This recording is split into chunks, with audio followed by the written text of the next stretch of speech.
Epic Gaming! We're back. Yeah, we're back. It's been an interesting month. I'll put it that way. I've moved again. I've gone to college, which was not expecting to be doing this year, but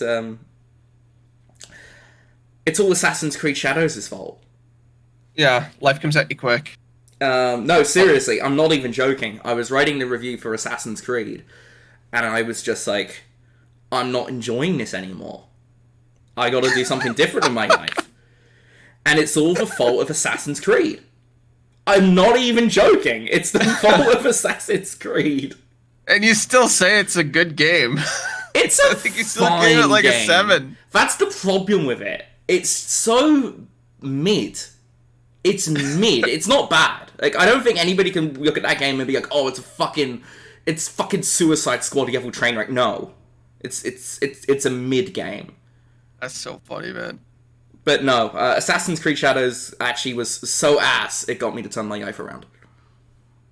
That's a headline. That's the review for Assassin's Creed Shadows right there. Fucking Ubisoft better put that on the poster. It will save your life. It'll change everything about you. But no, I just kind of had like an epiphany moment where it's like, I'm not enjoying this anymore. I hadn't really enjoyed writing the reviews for a while, to be honest. Because the problem with video games is that so many of them are just very similar to each other. So many video games are so similar to each other. So it's like, you know, you write the review for Final Fantasy, you write the review for, I don't know, Starfield or whatever. It's like, you're just doing the same thing over and over and over. You're talking about the technical stuff, the story, the combat, the whatever. It's just, I need a change. I mean, that's fair. I finished Assassin's Creed Shadows, went back and got my OMVIC license to sell cars. Assassin's Creed Shadows changed both of our lives. So I was like, I can't be doing hard construction, coming home, sitting down to relax and playing fucking Assassin's Creed. What am I doing? Yeah. Game's so ass, it caused both of us to have an epiphany. So, like, the fuck? I, having not had any formal education in a very long time, I, applied for college, got in, and I've moved. So, yeah. I mean, I don't think I mentioned it directly on the last podcast. I think the first time I mentioned this publicly was Gamescom, the Gamescom stream. Yeah. So, yeah. What this means is... Oh, hang on. X notification.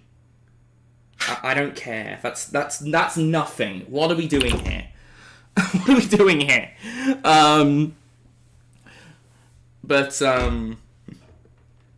Yeah, I'm gonna be doing film production, so...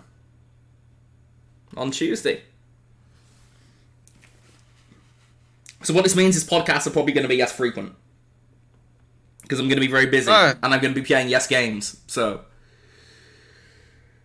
yeah. Well, we're also changing the format of the pod. We are. It's going to be less... It became too much of a news show, I think.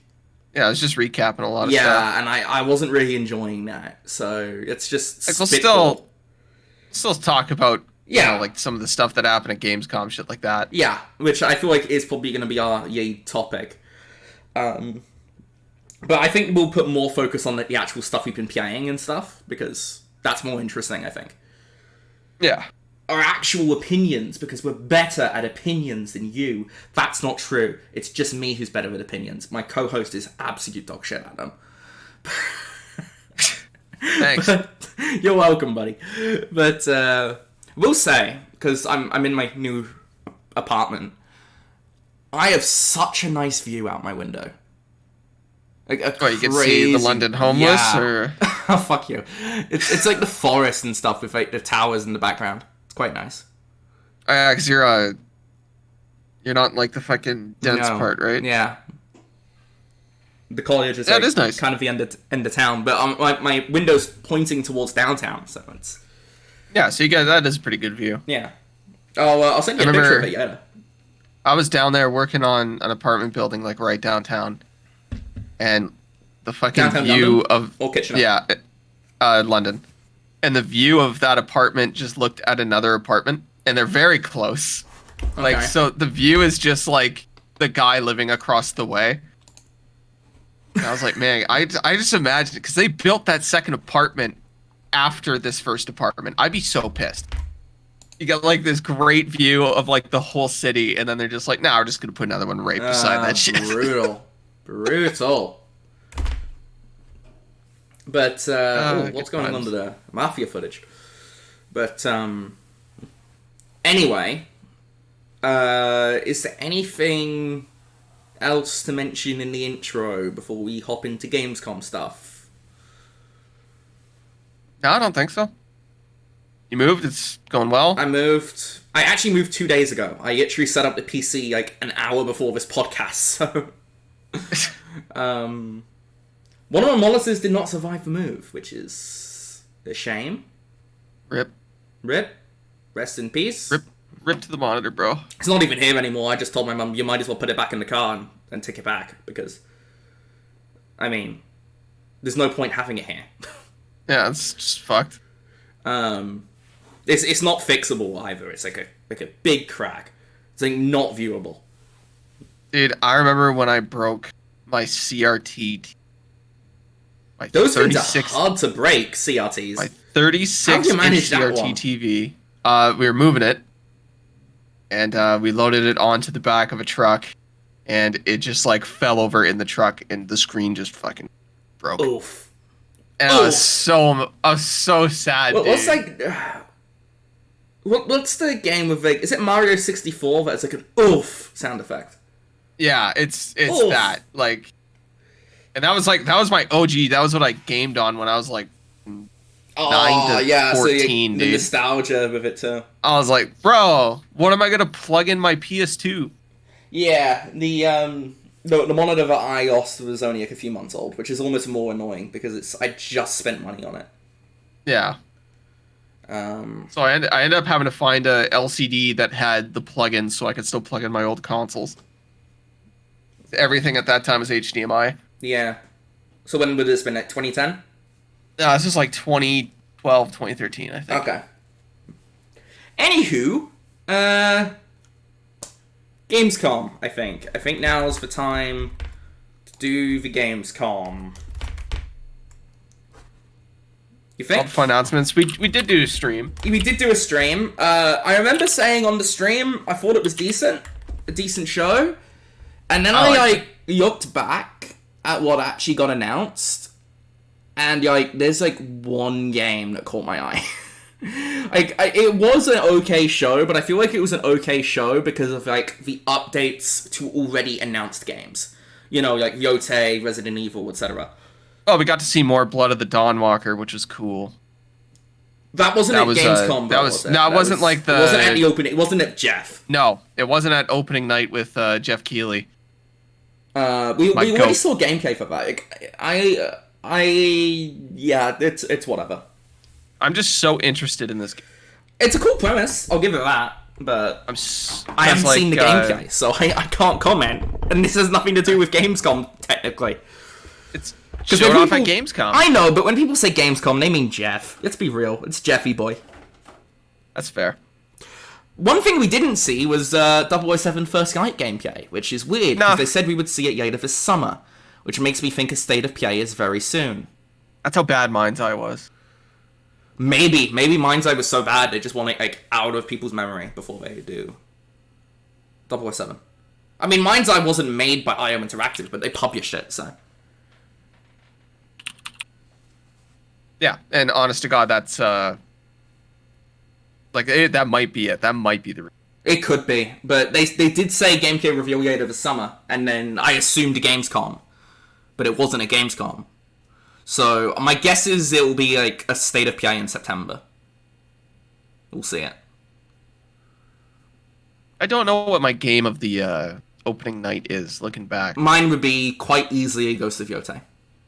Because it could be Onimusha, because Steven got me really into Onimusha. I will say Onimusha looks very cool. It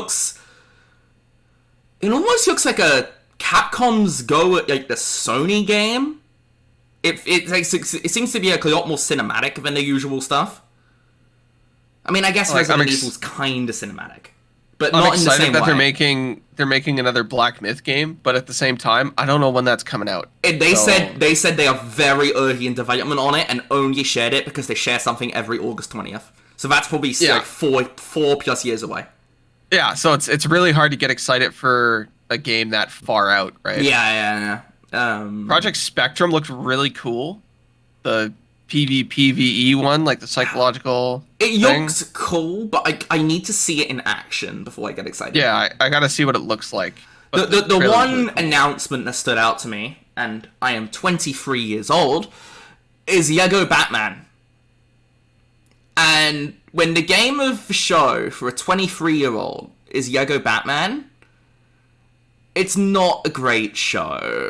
What about Kronos? Kronos looks sick. Yeah, but we'd already seen it. I'm talking about new announcements. Oh, new announcements?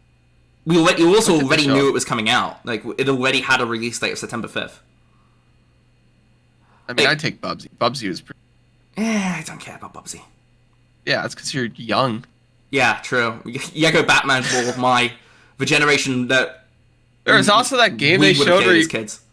you're just like a guy at some artillery station blowing shit up. That was kind of cool. I'll give you that. I will unironically probably play that like a lot. I probably won't play it, but it's cool. It's cool. I played a ton of Papers, Please, and that just reminds me of that. I need to go with the behinds. This is a pain. New apartment, technical difficulties. What else did we saw? Oh yeah, they announced like Indiana Fucking Jones. vampire out here. They showed up Indiana Jones for the Switch. No, they didn't. They didn't show anything. They just announced it. Yeah, they're like, here you go. What they showed off was the DLC. It's coming to the Switch. Which is out next week, by the way. So, I did enjoy Indiana Jones, so I will probably play the DLC at some point. Fallout show looks pretty good. I am not counting TV shows at a video game event. I'm not counting TV looks shows. Pretty sick. Again, not counting TV shows at a video game event. I have a hard rule about this. There's that one game where you're like killing French dudes. That was in the pre-show, wasn't it? Valia Mortis, was it? Pre-show? I think so. That's a Souls-like, so probably won't play. Doesn't matter. You get to kill French people. That's pretty sick. As a Frenchman, 25% worth. I enjoy that. It's also cool. Breaking news: man advocates self-harm on podcast. Yeah, it's true.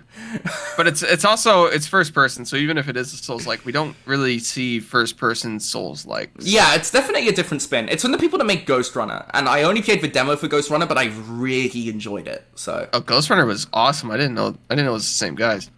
So it'll probably be good. It'll probably be good. That's probably the second most interesting announcement of the new announcements of the show. Beyond Lego Batman. And it really Honestly, is just Lego Batman. I can't think of anything else. The stuff they showed for Ghost of Yotei, I don't know why they showed it. I mean, Yotei is almost certainly going to be the best game of everything they showed off, right? Ghost of Tsushima was excellent. False. False? False. You said you like Ghost of Tsushima. Yeah, but Resident Evil is going to be better. The new Black Myth is going to be better. Black Myth's not going to be better. Come on. Black Myth Wukong I had more fun with than... Nah, this Ghost is cap. Tsushima. This is cap. You were capping hard for Tsushima back in the day. I like Tsushima. It's a good game. It's not like one of the best games ever made. It's a good game. Alright, but like, Wukong? Come on. Wukong. They showed off a Kingdom Come Deliverance 2 DLC that's going to allow me to replay Kingdom Come 2 Deliverance. Kingdom Come 2 Kingdom Come Deliverance. Yeah, Kingdom Come Deliverance 2. Fuck. Yeah. KCD 2. Like, I'll take that. Come. Like, I don't know if Ghost of Yotei is going to end up in my top 5 for the year. It's been a fucking hard year, man. I mean, I've had a very transitional year, so I actually haven't played that many games this year. Yeah, there's so many games, dude. I will make time for Yotei. Like, I will try and squeeze it in. Because like, apparently it's like the same length for Tsushima, which is good, because that means it's only going to be like, at most 45 hours. Like, Silk Song was shown off. Silk Song is definitely going to be better.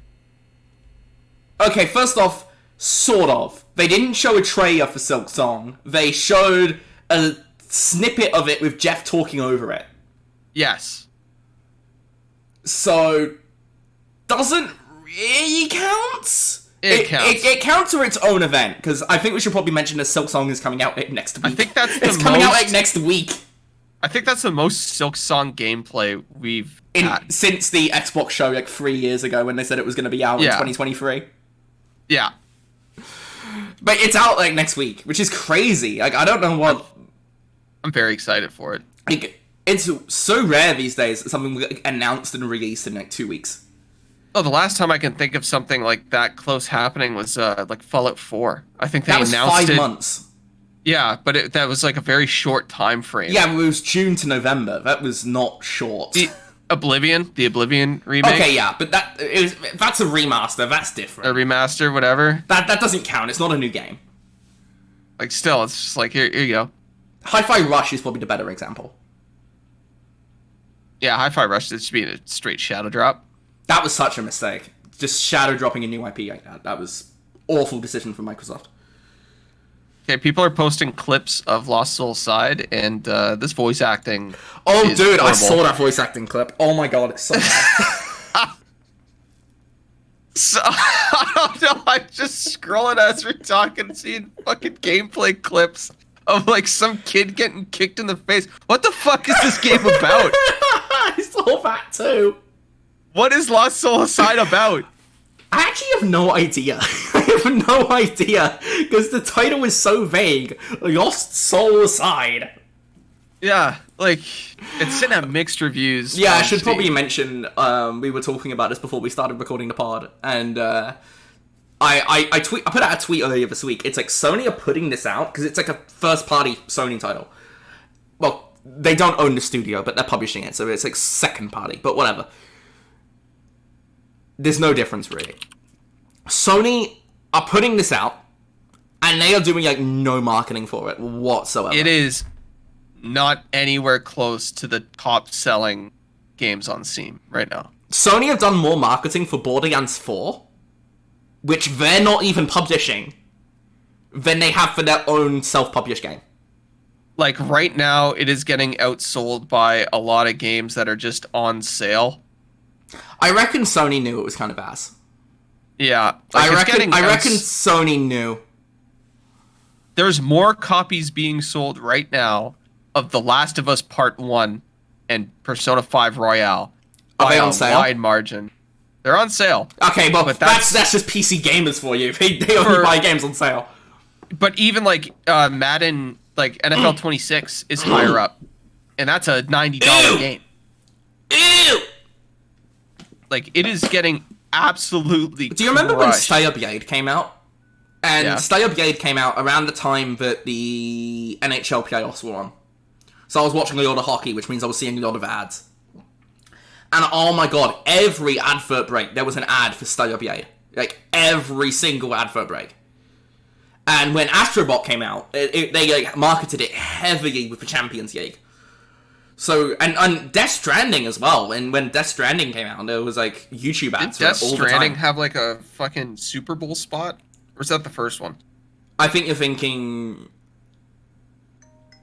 I think that might have been Stayblade, actually. I don't think that was... Was that Stellar Blade? I think so, yeah.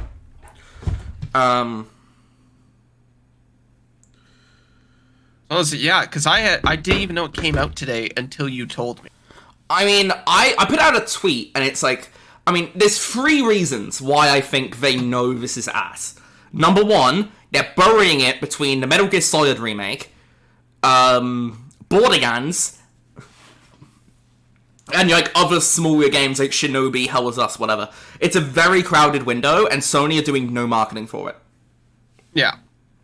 And also, like, I know... there's no reviews out. They did not send out any review code. So I feel like they knew. And Sony often have, like, very, very early review embargoes. Like, I think The Last of Us 2 was, like, a week. And, I think Death Stranding 1 was, like, a week as well. I think Death Stranding 2 was later. And I swear it was KCD2 where they sent out review copies like a month or two in advance, right? Yeah, and they also lifted that review embargo like a week before. They were very confident that they had a banger on their hands. They were like, here you go, play the game. Yeah, you can go ahead and judge this now, because we know you're going to be giving it a 10 out of 10. And yes, you're a game. They're like, here you go. Yeah, that's... What a good game that was. I can't comment. I haven't played it. I'm not taking shots at Eurogamer here. I just find it funny that they were. There's always an outlier score. Like every game is an outlier score. Another thing that was shown off more at Gamescom that actually made me want to play it was Pragmata.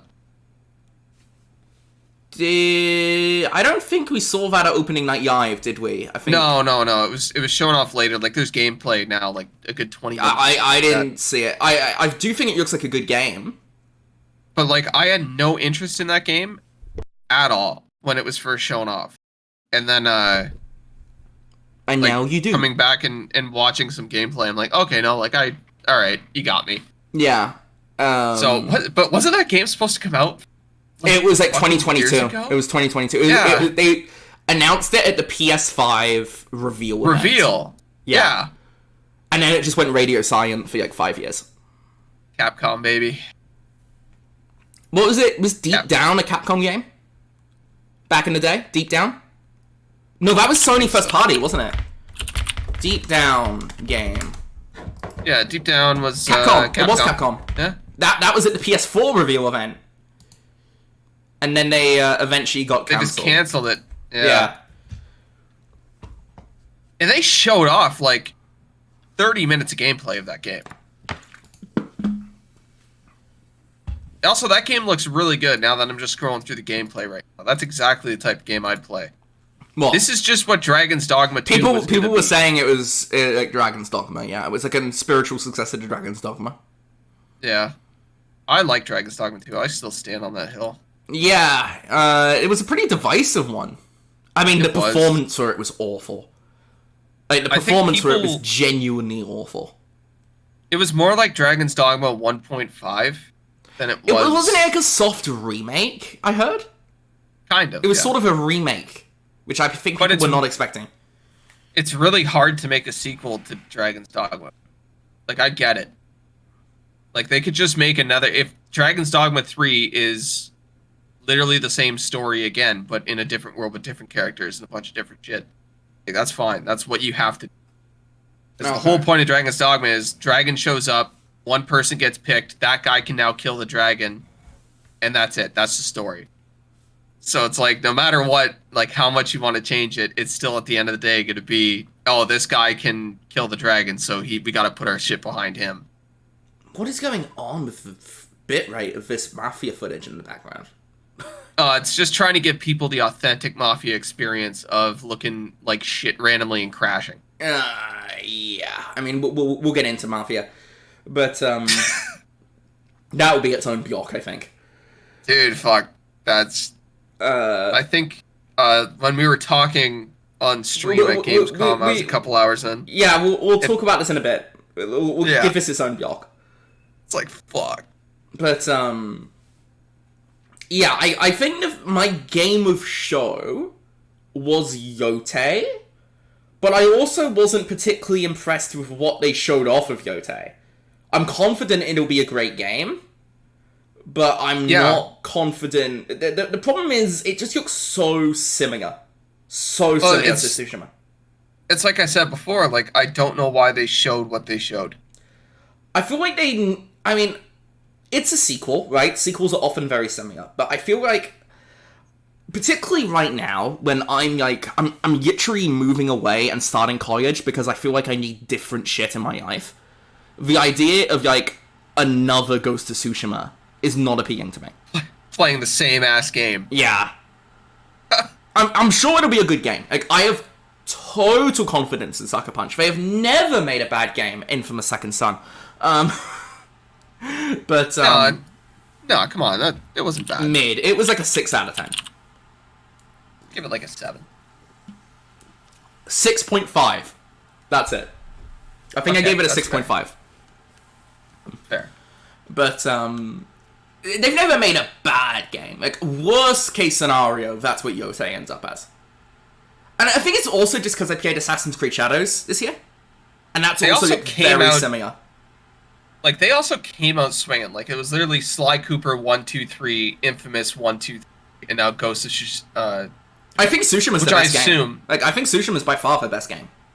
No, Sly Cooper. I like Sky Cooper, but I think Tsushima's better. Sly Cooper's undefeated, man. Sly Cooper 2 is, like, phenomenal. Sky 2 is fantastic. I will give you that. Sky 2 is probably their third best, behind Infamous 2 and Ghost. Infamous 2, the DLC, was fucking awesome. Yeah, it was only like an hour long, though, which was a shame. Yeah. It was like a but that was- really short DLC. It was like the vampire one, right? Yeah, but it was a sick DLC. The problem I had with that DLC is it just, there was like no substance to it. It was cool for like an hour and then nothing else. Do you think they make this one a trilogy of games too, and then that's it? I reckon they do another Fun. new IP after this. Yeah, it's gonna. No, I think they're gonna stick with the trilogy thing. Sly 1, 2, 3, 3 Infamouses, 3 Ghosts. Games take so much longer to make now than they used to, man. True. They spent 11 years making Ghost games. Yeah. Maybe they do. Maybe they just make Sly. I don't think they're ever gonna go back to like Sky or Infamous. Let's just overwrite. I could see them do Infamous. Time. I could see them do Infamous, but I don't think they go back to Sky Cooper. If they went back to Sly Cooper and just said Sly 4 never happened, it's this now, I'd be okay with it. I don't see it. Maybe they get Team Asobi to make it. I could see Sly that. 5. Yeah. I could see Team Asobi make it. I was about to say, I'd get the Astrobot guys on it. Yeah, I just said that. Yeah, they know how to make a good platformer.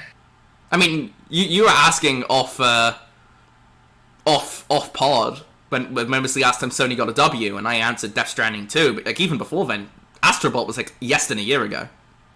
Yeah, so that's 2.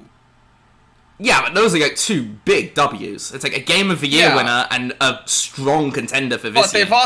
they've also been getting big L's. They have taken some fat L's. They took a huge L on Concord. They're taking an L on Midnight Murder Club, which came out and like nobody knew of because again, That's Sony out? are not marketing it. I didn't know that was It came out 2 weeks ago and like nobody bought it. It had like 10 concurrent players on Steam. Holy shit! I didn't know that game was out. Yeah, it I thought exited that early game actually access. looked cool. I thought it looked cool too, but like nobody bought it, so. And then Your Soul Aside, which is apparently just not very good. But I feel like Sony knew that because they weren't marketing it. Yeah, see the They're problem with showing Midnight off Murder Club. the Mafia footage right now, by the way, is showing off the knife fight footage, and these fights are so bad. But we'll get into Yeah, that. they're pretty ass. They are The problem- so bad. To any listener, if you want to play a fun game with your friends and you don't want to buy Midnight Murder Club, which has a mixed review on Steam, by the way, you can download the free demo of Gentleman's Dispute, and I guarantee you it's a better version of Midnight Murder Club. Just combine those two names, you got Gentleman's Club. Hello! Exactly. But like I'm looking at this, and it's literally like you get cards, and you can use those cards to kill your friends. It looked Okay, fun, actually. There's- but you there's remember a that game they free- showed off at Summer Game Fest? It was like Kaya In or something? Yeah, I want to play that game. that's Square, isn't it? Square Enix are making that, which is like... Yeah. I mean, I don't think they're making it, I think they're publishing it. I don't think it's like being made by Square. PlayStation been releasing some fucking, or publishing, I should say, some ass. Yeah, but I feel like they kind of know, because also Concord came out with like no marketing. All the marketing budget that was on Concord got shifted to Astrobot. When Sony By the know way- they have a stinker, they just shift marketing away from it. Everybody forgets, like, okay, so it was Concord bombed, and then they're like, here's Astrobot, and we were all like, this is a great game. And they're like, here's Lego Horizon Adventure. No, but I dead ass forgot that came out. I dead ass That forgot was their that came next out. game. Was fucking Lego Horizon Adventure. And then they re-released Until Dawn on PC for fucking $80. Yeah, I have actually heard the Until Dawn remake's like good, to be fair. Yeah, because it's Until Dawn. Until Dawn's good. But the problem is, $80 is crazy. I could buy that game for like $4 Worth at pointing out, Microplay. this is $80 Canadian. Yeah. It's Yeah. 60 US. $80 is syrup bucks. Not real money, fake money that we pretend is real. Yeah. Fucking Canadian Tire money. Yeah. Fucking our little colorful fucking maple syrup money, dude. Yeah. Based. Epic. Epic gaming. Epic. Best money in the world, I'll have you know. Yeah. Second best. Obviously, the Great British Pound is the... Yeah. There's one thing I know about the Canadian dollar, it's how fucking awesome it is. Yeah. Oh, NBA 2K26 is out on Steam, by Kill the way. me. Or no, it's coming soon. Kill me. It's already got a bunch of negative reviews because people got early access to it. Spend $100, it's immediately ass. It has 2 positive reviews out of 20. Oof. And one of the positive reviews, the guy forgot to hit negative because the review is "fix your fucking game." Classic. Have you seen any clips from it? Like 2K? No. Yeah, like 2K26. So, because they got the WNBA in there now, and you can play mixed. You can play mixed league, but they carry stats like in over. FIFA. So like Caitlin Clark would have like 90s across the board, same as LeBron, right? They do the same in FIFA. They have like the top women's Yeah. players are the same as the top men's players. So people are posting some funny fucking clips because like they're all the same size. So you still have like these 6'9" guys versus these like 6 foot Size girls. is the same. The size just doesn't look right, but it's so fucking funny when you just see like this tiny woman just like leap fucking in the air, block LeBron shot and dunk. I'm like, this is the greatest fucking game ever made, dude. Like, this is so funny. At least with like FIFA, it's not a height-based game. Some of the like Messi's like 5'6", so you could put women's footballers in FIFA and it doesn't look very. And weird. it looks the same, right? Yeah. It looks very, very funny. Like people will argue that women's footballers are not as good as men's footballers, and you're like, you're not wrong, but that's not. It doesn't. It's a video game. Who cares? I could see how for NBA it would be a bit more. It looks hilarious. Yeah. Oh, this is. It looks. Sorry, so I know funny. I keep going on about this Mafia footage, but this is the point where I discovered that there's a Yissen mode in the game. Oh yeah, and they I just copied over the last. I just started yapping my ass off because I had been saying like just before this feels like a Naughty Dog game, and then they fucking put in Yissen mode. You want to get into some fucking Mafia, dude? No, we'll leave it for the next topic. Sorry, I keep bringing it up because it's literally right in front of my face. So, God damn. Yeah, what a disappointment. But we'll get into that. Back to Gamescom. I do want to shout out Lego Batman a bit because you know I'm a 23-year-old man, and Lego Batman is still the best thing ever. But the guy that they brought out was super into it. Yeah. He was like really, really into it. So that makes me happy. I'm like, I will say, I mean, obviously Lego games are like, you know, they're Lego games, but they are actually good games. Like, they're genuinely good games. So, worth pointing out. I mean, did you play the Skywalker Saga? Well, like the Lego game? Yeah, Lego Skywalker Saga. Is that on the PS2? No, I'm talking about the one that came out like 3 years ago. No, the last time I played a Lego game was on the PS2. Okay. I'm an adult. Like, fuck you. But the Lego Skywalker Saga is like genuinely a good game. Like genuinely, in terms of like mechanics and stuff, it is up there with. Well, the Lego games are never bad. Yeah, they're genuinely good video games. And as such, yeah. And this is like apparently it's like an Arkham game, but Lego, as opposed to like the old Lego Batman games, which were like Lego games but Batman. This is like it's like full open world. It's got free flow combat. It is an Arkham game, but with the Batman movies. So that's cool. I think. You think he just wanted to make an Arkham game, but he's like, nah, we'll never get the license to do that, so let's just make a Lego one? No, I think it's just because the TT Games have always made Lego games. It's what they're specialized in. But that was like the one new announcement that really stood out to me. It's like, okay, yeah, I will play that. That looks good. Beyond that,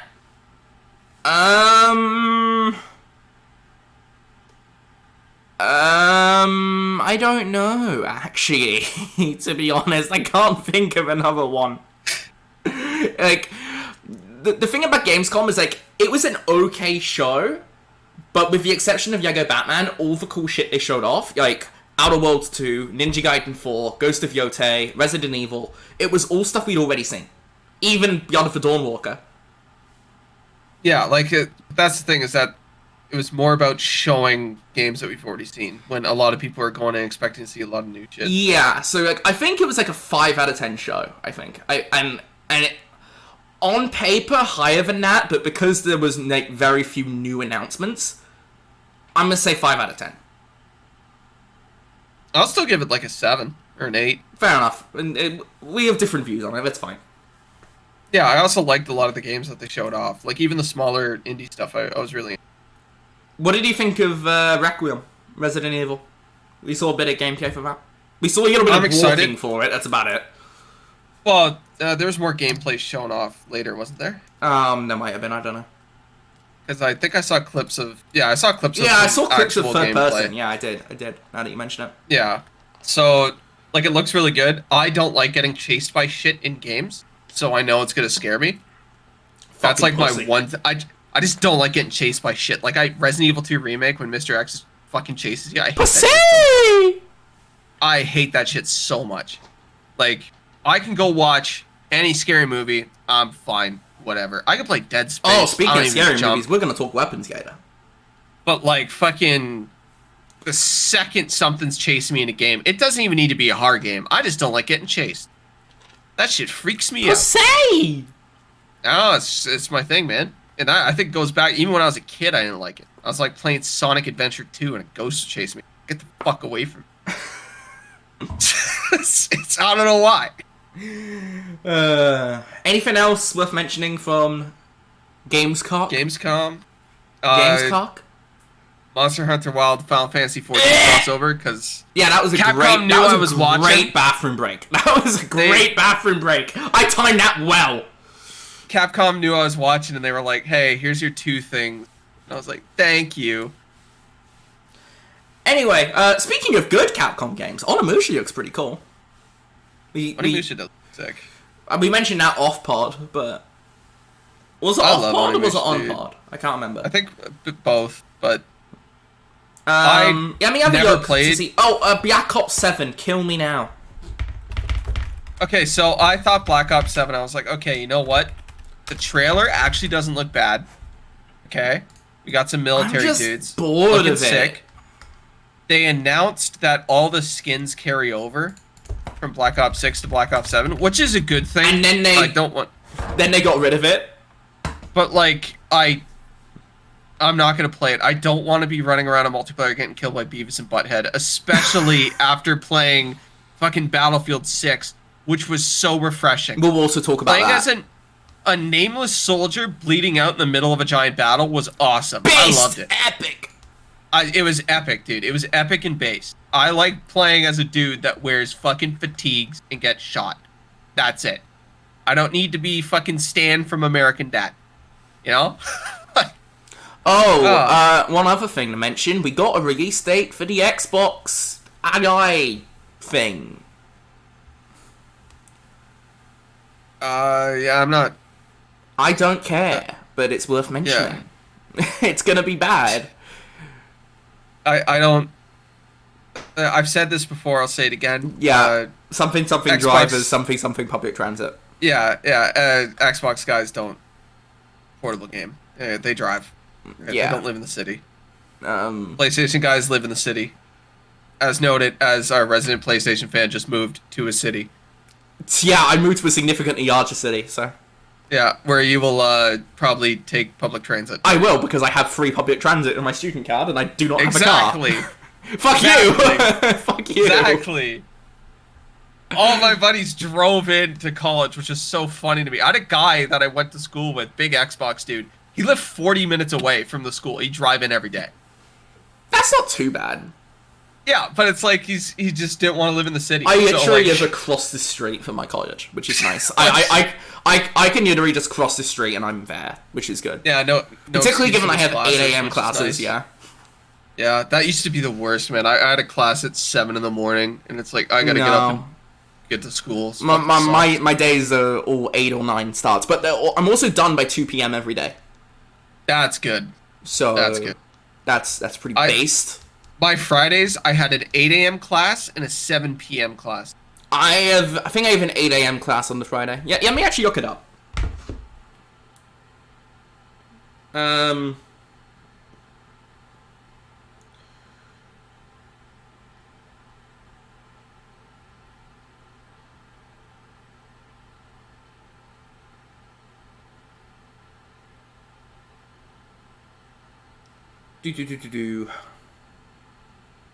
don't know why I'm doing this right now, but I am. Checking schedule. Oh, I just did for one class on the Friday. I started at 11 a.m. on the Friday. Oh, look at that.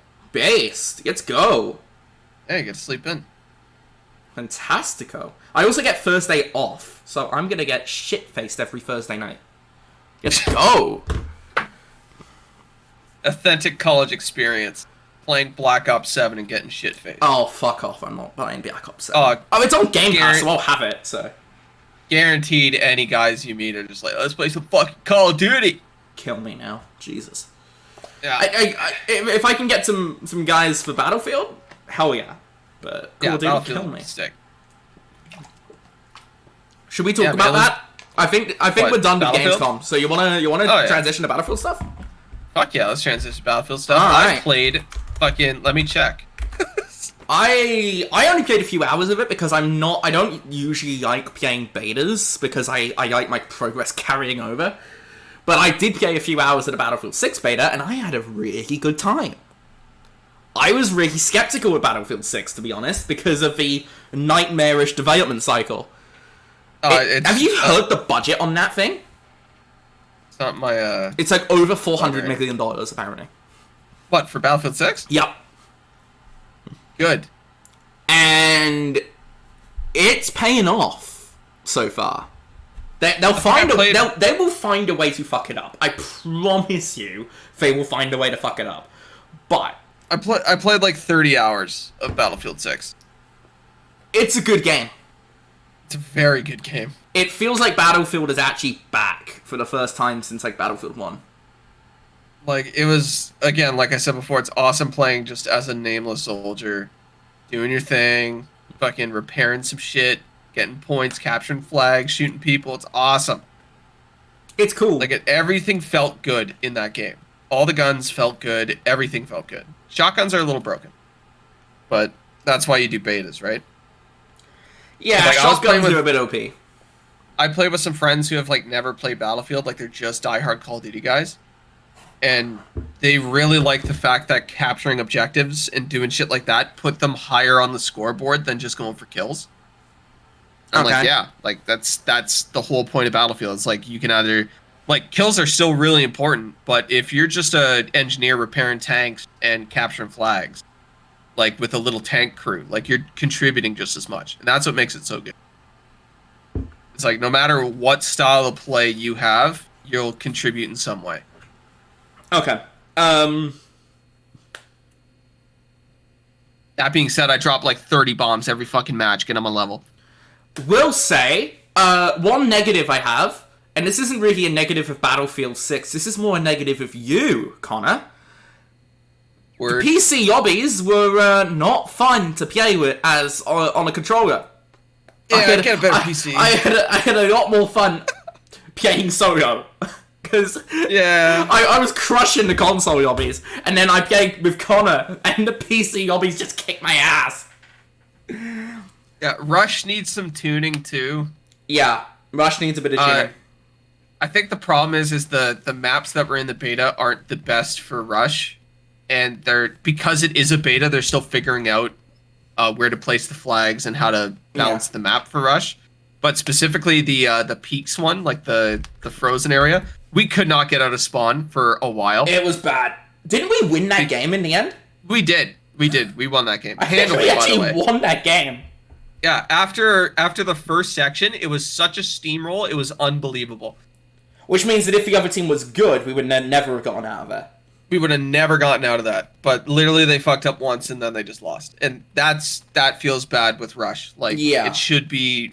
They want to get a 50-50 win rate for attackers and defenders. Compare that to forget 2042's beta. Compare how it is now to 2042 when it came out. Oh, 2042's straight ass, yeah. Night and day. Like, this is in a way better state than 2042 was. It's in a way better state than Battlefield 5 was. Yeah, the Battlefield 6 beta is the best Battlefield I've played since release Battlefield 1. Yeah. I would agree with that. Battlefield 1 was goated. Like, Battlefield 5 was dog shit. 2042 was dog shit. 2042 was so disappointing. So disappointing. Yeah. I had high hopes for that one, and, just didn't pan out. Apparently, they are going to do a Battle Royale for this one, too. But they said the thing that sets it apart is that if you touch the ring, you just die straight up. Which, honest to God, might make it one of the better BRs. I'm just sick of BRs. I will not be playing the BR. As long as the multiplayer is good, I don't care. Multiplayer's great. The beta was awesome. Yeah, I had a real good time with Battlefield. Battlefield pretty epic and based. I maxed out every gun except the pistol. I played that game so much. It was so much fun.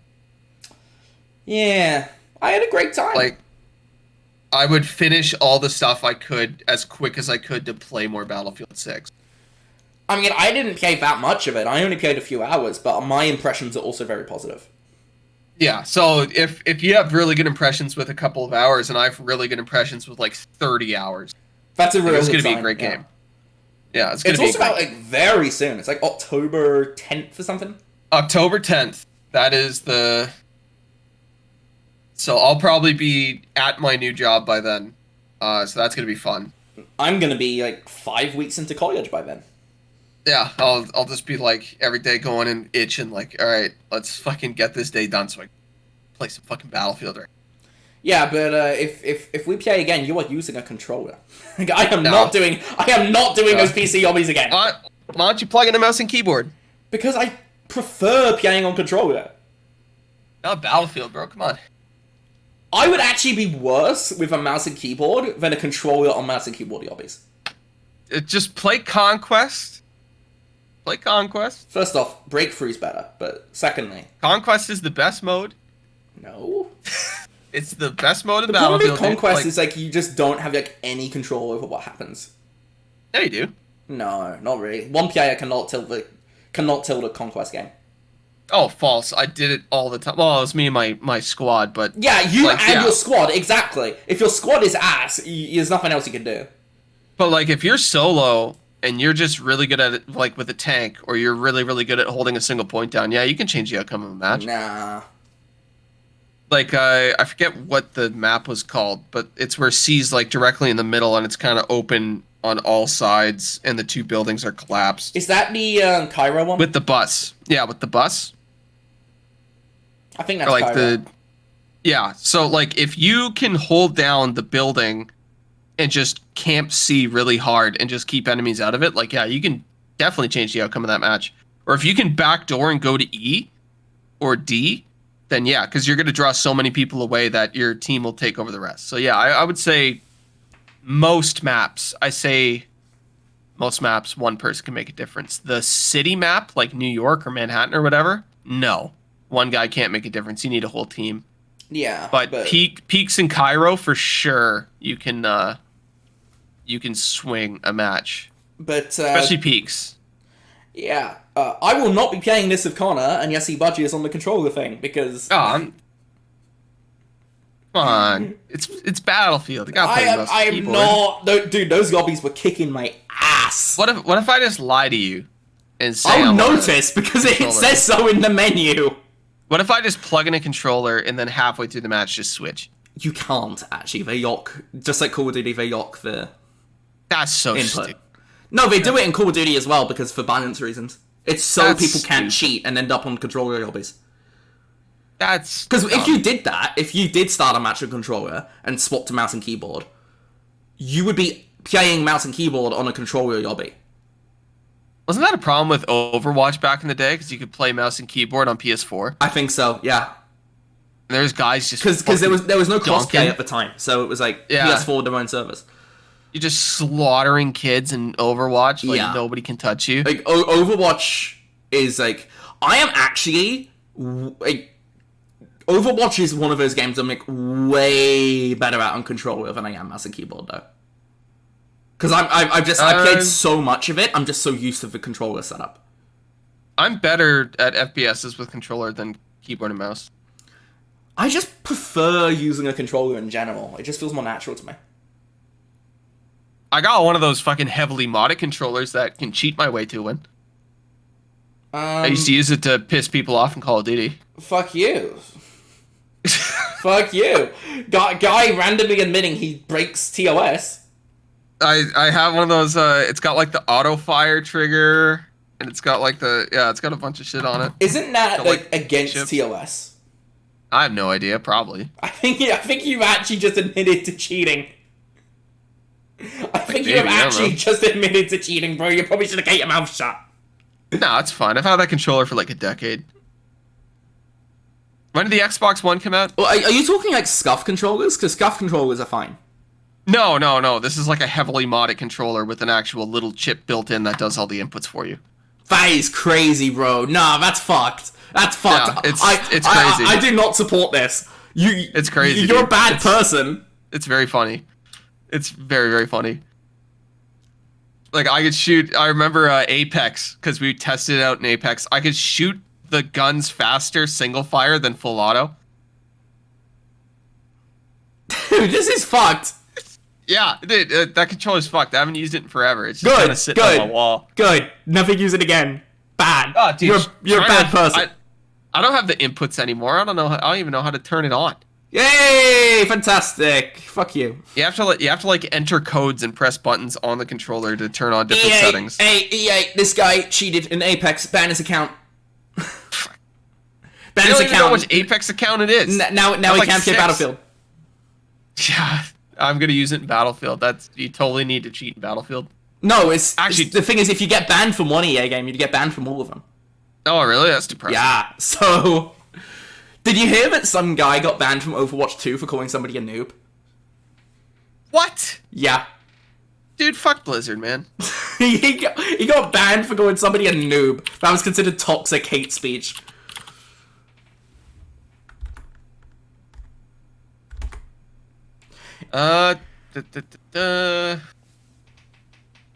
Oh yeah, no. That controller is completely legal in Call of Duty. Give me send me the game. Let me have a look. They're not allowed in the league though. Yeah, of course. Yeah. I mean, imagine using that in Kitchener. I still Yeah, can't standard believe, modern I still controllers can't with hard believe weight- of all the places in the world to hold the finals, they held it in fucking Kitchener. That was hilarious. Never mind. No, this one's definitely banned. Activision banned his account. Software-based Activision banned his script account. like rapid fire, anti-recoil, or auto aim. I don't have auto aim. It is not an aimbot. It just allows me to shoot guns faster. Ban his account, Activision. Although for an Yet the extra record $100, show, UpwardBoss does not endorse this. for an extra $100, you can get auto aim on those things. Yet the record show, UpwardBoss does not endorse this. Ban him. I remember I bought that. I remember buying that controller. When was the last time you It's used funny. it, out of curiosity? I don't know, probably like 2017 or something like that. Oh, so we're talking years ago. Okay. I was playing a game where you I was had gonna to- say, if had you were to- cheating like last week, it's like, it's fucked, bro. No, you had to like button mash. It was like A or something, and I couldn't do it because I had a broken hand at the time. So I used the turbo on it to do it. I think that's the last time I used it. I will say, there's a lot of games recently that have had like, accessibility options to have spam button presses be holds, and it's so much better. Yeah, I hate spamming a I button. hate spamming buttons. It's so bad. Fucking sucks because you can just bust your controller doing that. I'll tell you I one forget- game that's very bad for it. It's the one on screen right now. Oh, Mafia was has brutal for it. so many spam button presses. I actually switched to mouse and keyboard off controller to play that game. because it's easier to slam a key on my keyboard than it was on the controller. Fuck, what was I just gonna say? Okay. There was a game where I had to spam right bumper. This is on the Xbox One. I forget which game it is, but one of the button presses was like I had to slam right bumper bunch, and I actually broke the right bumper doing it. Sorry, what? Like RB on an Xbox controller, click like. I had to spam it for whatever game it was, and I broke the RB button. Wow. Because I had to spam it so much. Like, it's unbelievable. I hate pressing buttons. Is this a good time to transition over to Mafia talk? Oh yeah, we can shit on Mafia real quick. What a fucking bad game, dude. I want to preface this because I was replaying Mafia 1 and 2 on stream. So I'll probably talk about that first. Mafia 2 is the GOAT. I played Mafia 1, and when I first played it, I really liked it. And I still like it. I think Mafia 1 is a good game. The remake, to be clear, Mafia Definitive Edition. It's good. I like it. I did enjoy it, yes, for second time around. It felt like the plot was very much just... kind of just, you do a mission, you do another mission, you do another mission... And the plot doesn't really advance much until the very end of the game. And a lot of the things that do happen, like with Sarah, are off-screen. Like, you don't see any of it. Yeah. And it's a good game. I enjoyed it, but it's a 7 out of 10. It's a 7 out of 10 game. In a good way. But it's a 7 out of 10. Yeah, it's one of the most pointless open worlds ever created. Yeah, it's... At the time, when it first came out, it was a big deal. But now it's just, there's no point. Yeah. And... I mean, they do have, like, the free ride races and stuff, which I didn't even bother doing, because they're bad. They're really shit. But, yeah. It's a game that exists, and it's just kind of okay. It's good, even. Yeah, like, I will say it's probably the best in the series. What, best in the franchise? Yeah, I think Mafia 1 is probably the best of the series. No. But Mafia 2. I'll get to that. I'll get to why I don't think that. Mafia 2 is far better. I think Mafia 2 is a better story. Definitely. I think Mafia 2 is by far the best story. But Mafia 1's story is just kind of missions happening, and then like at the end there's the whole thing about Paul, he wants to rob the bank. He goes do it, and then Sam goes poof. Spoilers, by the way. But that's it. They last 3 missions of the game, and like not much happens before then. It's for a game that's so narrative driven. It's actually not much of a narrative. No, it's like the most stereotypical kind of story. So it's fine. It's a good game. I enjoyed it. I would still say Mafia 1 Remake is worth playing. But I had a stronger memory of it in my head than I do actually playing it again. Then I played Mafia 2. Got it. Definitive Edition sucks balls. It's a really bad port. It's a really bad port. It runs like ass, and it's like a 2010 game. By the way, that's another thing. The Mafia 1 remake also runs very poorly on PC. And it's got to 30 FPS on console. The original Mafia 2 on PC was actually pretty good. But the Mafia, all the Mafia games, except for Old Country, are locked to 30 FPS on console, even now, which sucks. Or Old Country's the first time that a Mafia game's at 60 FPS on console. And even it doesn't even hold 60, but we'll get to that. Yeah. The Mafia 2 Definitive Edition, really bad port. There's a lot of bugs. Some very funny ones. Did you see the one I sent you of like his hair? No, I don't. I will send you that clip because it's a very, very funny one. Like, it crashed so much, dude. What did Old Country or 2? Old Country.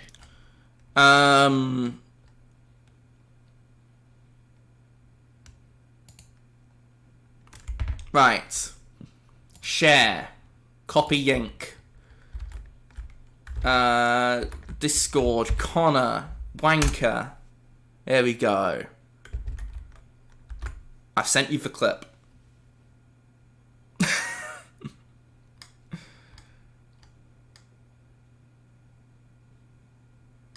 Oh my god. It's bad, isn't it?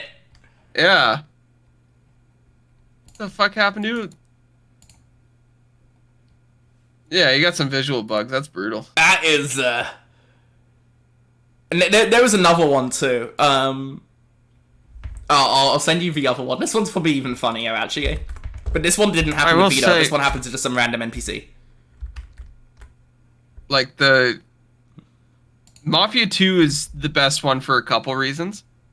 Best story, by far. I would say best Vito story. is the best... Yeah. Best protagonist, best Vito story. has some aura, dude.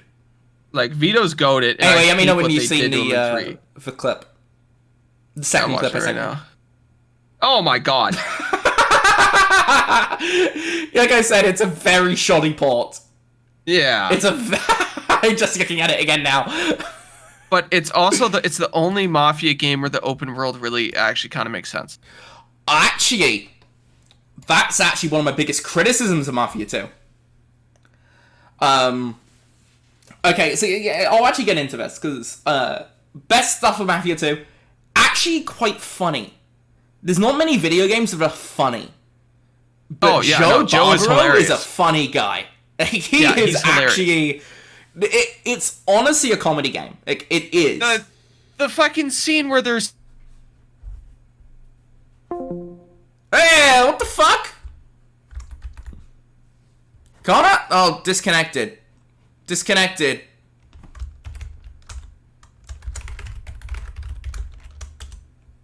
Hey-yo! What the fuck? I have no idea what the fuck just happened. What the fuck? I don't know. Discord? Cunts? Are we good? Are we still recording? Yeah, we're still recording. Anyway, the scene. The scene.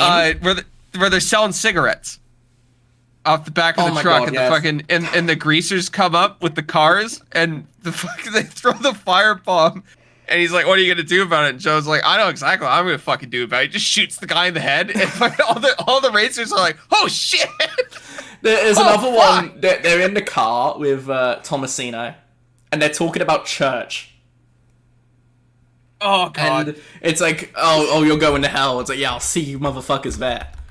Yeah. Joe Barbaro, man, the goat. Like, genuinely the goat. Good. He is the He's guy. So good, dude. I like that you find like a majority of the Playboy stuff when you're with Joe. Oh, dude, I was streaming. Yeah, I saw that clip. You accidentally picked it up. I was like, pick up magazine, and I don't know why, but my brain was thinking ammo magazine. I click on it, and I just get flashbanged by some nice fucking tits, you know what I'm saying? And you're just like, God damn it, I'm on fucking stream. Yo! TOS!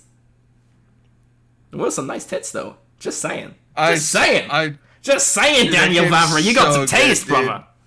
That game's so fucking good. I've got to play KCD at some point, just because it's the same guy. It's the same devs. But like, it is the same devs that did KCD 1 and 2, right? Yeah, I believe so. Are there some good tits in KCD 2? Yes, there is. Let's go! I think you'll like 2 more than 1, because 2's a little more streamlined. Yeah. But like once you get the gameplay Also, I've heard down, KCD 1 is like super buggy, and they never quite fixed it. no, but they're also very long. I don't have time right now. Yeah, I was about to say they're super long. Maybe that'll be like a Christmas game. But for Mafia 2 specifically for the open world, because there's I can only remember one mission that really uses it in like a proper way. But between the missions, like selling cars, honestly getting guns, stuff like that, like robbing the stores and shit, because I don't think you even realize you lose your guns multiple times in that game and you have to get them again. Mm-hmm. So having the open world where you actually have to like go and get it, because it's true, like this fucking mobster isn't going to carry the gun he just committed all these acts with. He's got to go fucking get some. So it's just little things like that. I'm actually going to disagree. I like a lot of the systems, mechanics of the open world. Stuff like you have to follow the speed limit. I think that's very cool. Because mafioso, like real world mafia people, they do not break the law all the time. They break the law in subtle ways. Yeah. So, having to spend a lot of the mafia game abiding by the law and the speed limit is actually genius. It's actually funny because... And the fact that, like, if you get into a chase, your clothes will be tagged as wanted, and your car license plate would be tagged as wanted. Yep. I think that's really cool, and like, very few games actually do that. Where like, you have to like actually change your clothes or change the car. My problem with the open world is twofold. Number one, fuck all to do in it. There's like nothing to do in it except for the DLC because they ran out of time. And Daniel Vavra has actually been very clear in interviews. There is so much cut content for Mafia 2. Like, that game was unfinished. Like, that game was genuinely unfinished. And they put some side content in DLCs. And I played like an hour of DLC. And I did the same mission like 20 fucking times. Oh, the DLCs are terrible. And I look up how long the DLCs are. And I read it's like 18 hours to finish all 3 of them. And this is like 2 days before the old country comes out, by the way. And yeah, I'm like, I'm good, actually. I'm good. This is boring. Bye-bye. Yeah. Yeah, they're really bad. They're really dull. But in the base Mafia 2, I feel like the DLC should have merged that content into the base game. So you could do it, like piecemeal. As you go. But it didn't do that. It's a separate mode. Oh, for fuck's sake, it happened again. Alright, Discord, you motherfuckers. How about you go fuck yourself?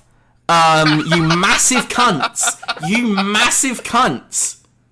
Yeah, they just keep disconnecting Upward because they realize he's British. Fuck you. Yeah, sorry, you gotta upload your ID and send it to the UK government, bud. Yeah, fuck you. I will say, not thrilled about that. Like, VPN usage in Britain has skyrocketed over the last couple of weeks. Dude, I still think the funniest thing is people using Death Stranding 2 to bypass the face scans. It was Death Stranding 1. It was the Death PC Stranding version 1? of Death Stranding 1, yeah. That's even funnier.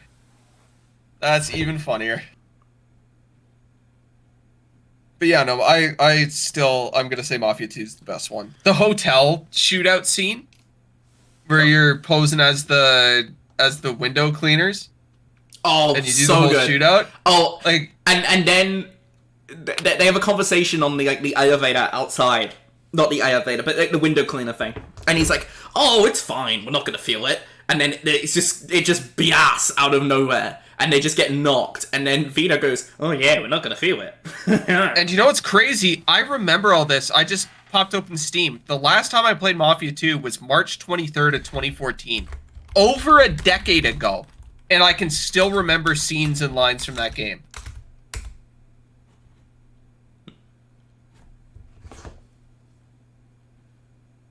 Although I just will got say a text for some message reason saying hello from an area code 618 number, which is the St. Louis area, East St. Louis, Southern Illinois.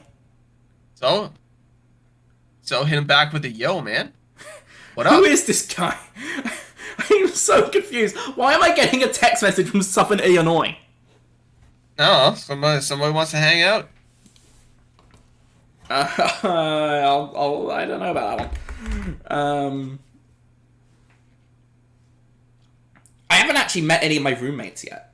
I've heard some of them like, around, but I haven't bumped into it at the same time. So I was half expecting it to be a roommate texting me, but I'd be very surprised if a roommate in Canada was a 618 phone number. I was telling you before, I lived in a condo for a couple of years, and I didn't meet my neighbor until 2 days before we moved out. Your neighbor? We just not your roommates? Not my roommate, my neighbor. I've we bumped into each other. My neighbors.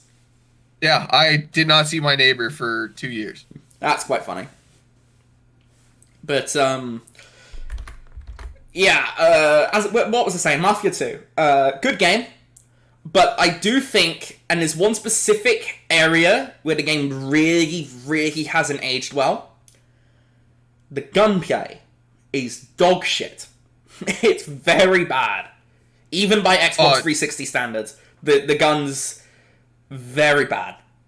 Yeah, and some of the level design as well is very poorly thought out. Apparently the definitive edition just has like way worse shooting than the original. Maybe it's a problem with the definitive edition, but I don't remember it being very good in the original either. I've never played the definitive edition. I've only played Classic, and Classic plays just fine. When was the last time you played it? You said it was 10 minutes ago. 10 minutes ago. 10 minutes. 10 years ago, but still, like I remember it being perfectly fine. I will say that like shooting mechanics have advanced a lot in the last 15 years. Way more than like major combat systems have. Play shooter from 2015 to now, and it's completely different. Yeah.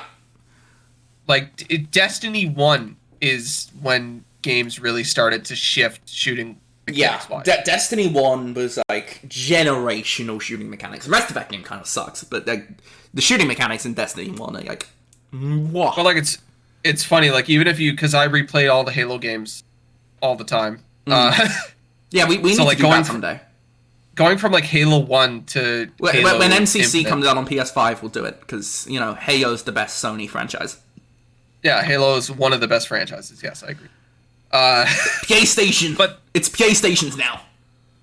But the difference between shooting mechanics just over the course of a couple years is insane. Yeah. But well,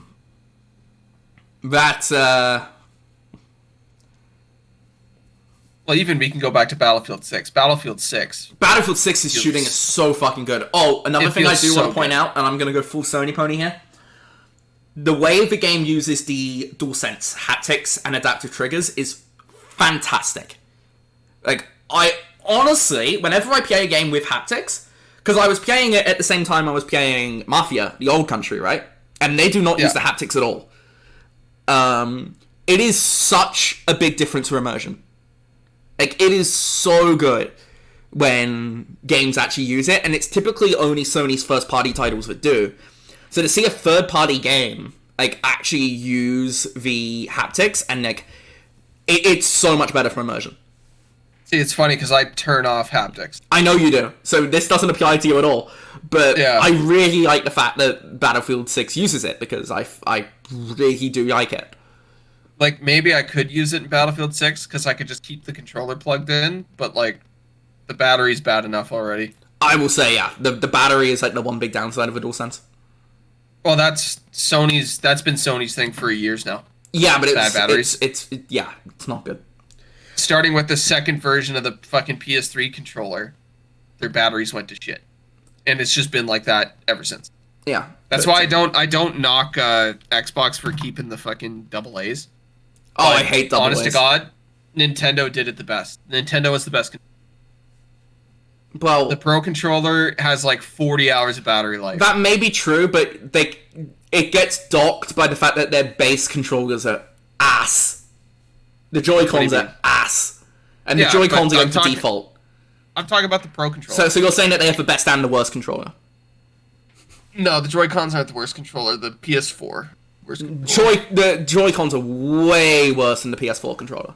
Way worse. The PS4 controller is fucking ass, dude. That thing's built for tiny people. The PS3 controller is ass. I'll give you the PS3 controller.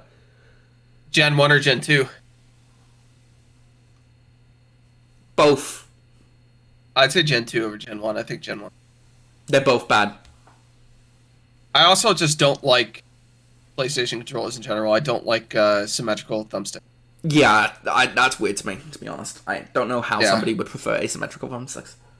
Asymmetrical are way better. I disagree, but whatever.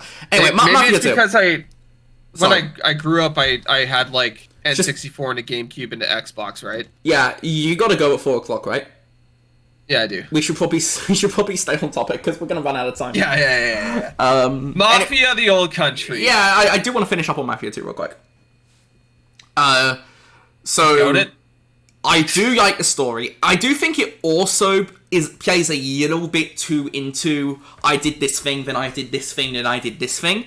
I do think it does take a bit too long for the story to get going, but it also happens sooner than the last 3 missions of the game, like in Mafia 1.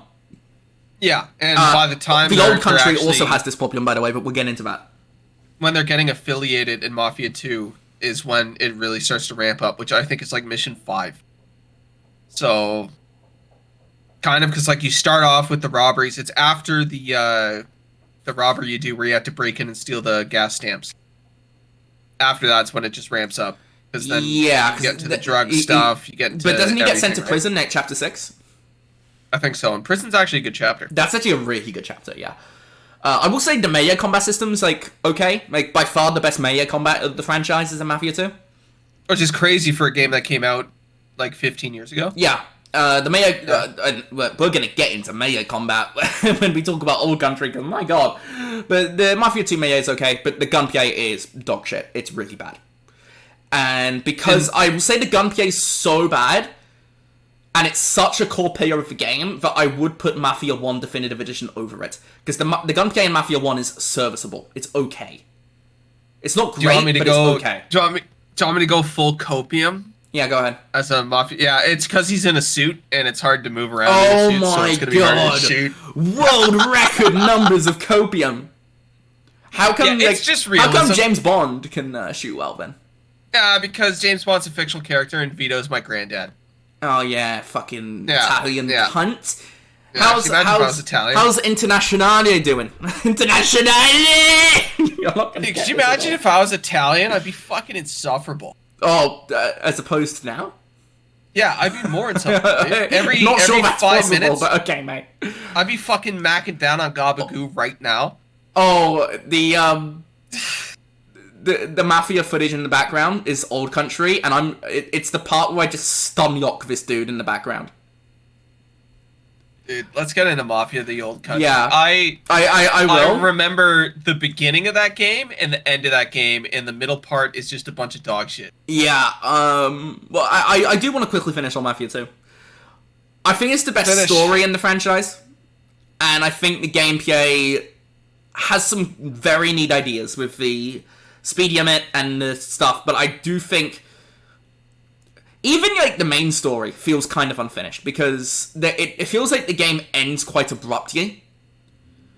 And I assume there were parts of that just got cancelled. So, a lot of the reasons it's not as good as the first game isn't really on Daniel Vavra and the development team. But I do think Mafia 1 is a better game. But I also did enjoy Mafia 2. Like, I enjoyed going back to it. And Joe Barbaro, the GOAT. Mafia 2 has one of the best opening chapters in... Oh, dude, the thing in Italy, that's sick. Yeah, the World War II stuff. Which is actually a very good segue to talk about Old Country. Yeah, it is, because that is one of the worst. That's one of the worst opening chapters I've ever seen. Yeah, they had kids down in the mines, and you're one of those kids.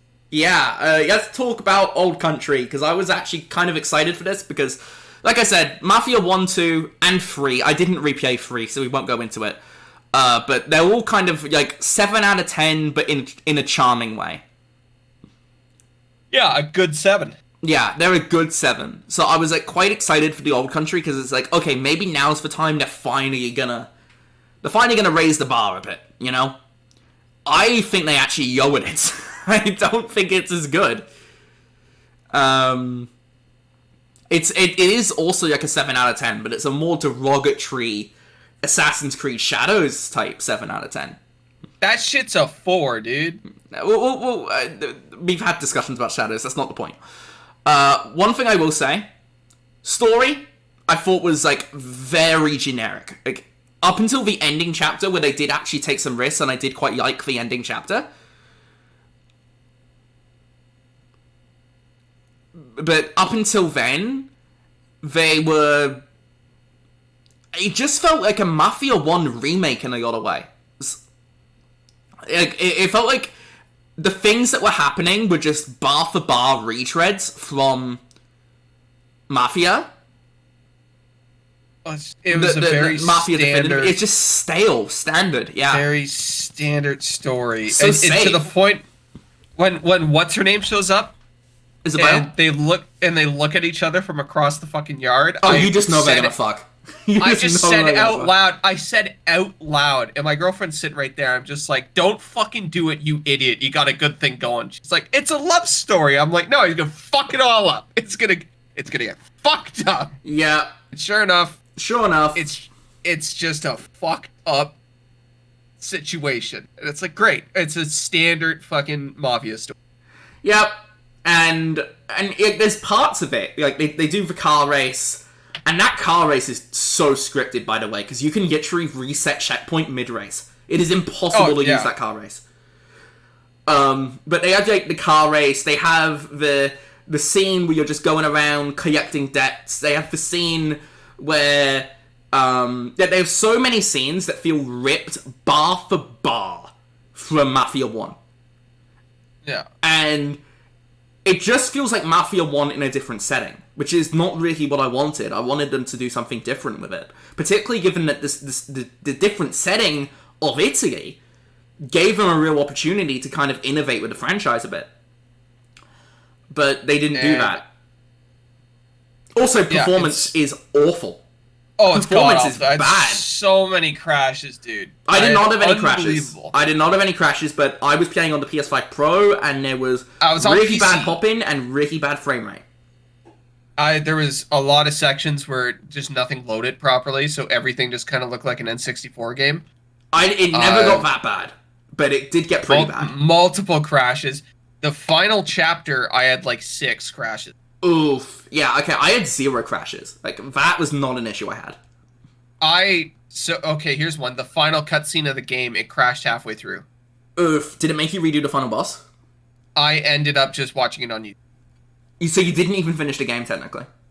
Yeah, technically, I did and I didn't. Like...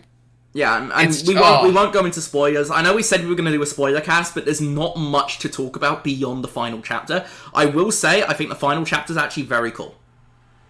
Yeah, there's some cool shit in that final chapter. And it's also cool that you see a lot of people that are in Mafia 2 in the old country. Yeah, like Gil Gigante, and also from Mafia 1, you see a young Sam Trapani. Yeah, which is really cool. This is more a prequel to Mafia 2 than it is to anything else. And honest to God, if they just said Mafia 3 didn't happen and took the story from Mafia 2 forward with Vito, I'd be down. I actually quite like Mafia 3's story. I think narratively, Mafia 3 is probably the strongest in the franchise. Well, Mafia 3 is good. If Vito wasn't in it, it'd be better. Yeah, I don't like what they did to him. But I think Lincoln Clay is actually probably the best story. And Mafia 3 had some fucking balls, by the way. Like that CIA guy's goated. Like Mafia 3 took some fucking risks. Like in a way that the old country just doesn't. Every courtroom scene in Mafia 3 is fucking awesome. But yeah.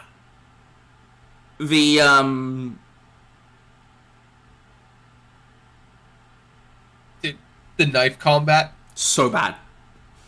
So fucking bad. Knife combat. Yeah, they're okay. You're parrying, you're stabbing, or you're using super moves. Take fucking. The problem I have with the knife combat is it's so unresponsive, and they think it's so good because they use it all the time. And it got to the point where I was hoping for like an Indiana Jones scene where he just shoots him. Yeah. You know. But every time a guy pulls out a switch, fucking every mob guy's like, well, now we got a knife fight. Like, that's just, you know. And also, it happens like every chapter. Like, there'll be a knife fight like once an hour. And they're so bad. They're so janky. They're so unresponsive. They are dog shit. Yeah. Which also kind of leads me into like another point I have with this game. They really want to be The Last of Us. Like, very badly. And that you can tell that right from the opening chapter. Because it's like a slow walking segment where you're talking to another person and then there's a chase sequence, everything goes wrong, and then you get out of the thing, and you literally have a listen mode for stealth, and you have fucking using a knife to shiv people, just like Eggy does in The Last of Us 2. And the animations are almost identical. Even the UI is almost identical to The Last of Us 2. Yeah. And there's also a scene later in the game that is like very, very reminiscent of Uncharted 4. Like almost bar for bar ripped from it. And then you've got just the knife combat. Like the animations are so similar to The Last of Us 2, but the difference is that The Last of Us 2's knife combat is good, and this isn't. Well, yeah, because it's way more responsive than The Last of Us. And, like, say what you want about The Last of Us 2 story, but that game did not play it safe. That game took fucking risks. So I respect it way more. Once again, I've said it before, I'll say it again. Last of Us 2's biggest issue is how the story was structured, not the story itself. That's fair. Yeah, I do agree with that. But also, particularly the first 2 hours of The Old Country, I think are very, very weak. I think it gets off to a really bad start. Because it's trying to do the Sony game thing of, like, a really heavily scripted, narrative-heavy, walking sim almost start. But the difference is, with a Sony game, that's like 30 minutes. And it takes like 3 hours before you get a gun in your hands in Mafia. Yeah. Like, and the game does pick up a bit from there. I think, like, the midsection of the game's okay. And I think the final chapter's actually pretty good. But only one chapter was, like, beyond that 7 out of 10 level range. I just can't. It's just... Anything else to mention? The crashes, the knife fights, the fucking... Just the popping. Like, that game just... It played the popping like was bad. I will say the popping is also really bad in Mafia 3 and Mafia 1.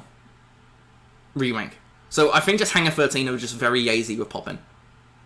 Maybe. By the way, the horse race is on screen right now, and that is also very scripted and impossible to use. I don't know why that's in the game. I don't know why the horse races are in the game. I don't either. I don't know why they're like it's open world. Yeah, that's the thing. They also, like, they got rid of the things like speed limits and police and stuff. Like, there are no open world systems to it. Well, do you ever wander outside of the immediate area and just notice that there's, like, no NPCs or anything? The NPCs are only there for narrative scripted events. Yeah, so it's like... If you go in free ride, there's, like, nothing. They should have never done the whole open world thing. Just make it... It's fine. It doesn't need to be open world. Honestly, yeah. The only game that kind of did its open world right was Mafia 2. Because Mafia 3's open world had the opposite problem, where it was Ubisoft and it was just pumped with way too much side shit. Yeah, way too much random shit. But Mafia 3, both of Hangar 13's games, Mafia 3 and The Old Country, are chasing the trends of their time. Mafia 3 was chasing the Ubisoft trend, and Mafia The Old Country is chasing the Naughty Dog, Sony Santa Monica trend. Yeah. The problem is that you don't have, like, a fucking 10-year-old with you at all times. See, if they had that, it would have been a 10 out of 10. If you're just carrying around some fucking kid that you hate, then it's way better. But, I swear to God, if I'm 40 minutes into Yote and some small kid pops around the corner like, I'm coming with you, I'm turning it off. But, as I put Pragmata in my excited for game. Yeah. But, at least she does something. True. But, kid got yeah. Mafia, I am quite disappointed in The Old Country. I was expecting better. It's another game where when somebody asks me, like, how I feel about it, and I just sigh. Yeah. Like, yeah. It's like it's not like a dumpster fire or anything. I mean, maybe the PC version is, because you've been very negative on that PC port. But it's not a dumpster fire or anything, but it just should have been better. Yeah. And we know that they can be better. Yeah. That's the thing. Like, I mean, say what it's you not- want about Mafia 3, and Mafia 3 is a very, very, very flawed game. It's very buggy. It's full of open world bullshit. But the game took some risks. It had balls. Mafia the Old You're Country. playing as a fucking Vietnam vet, a black Vietnam vet in New Orleans. Yeah.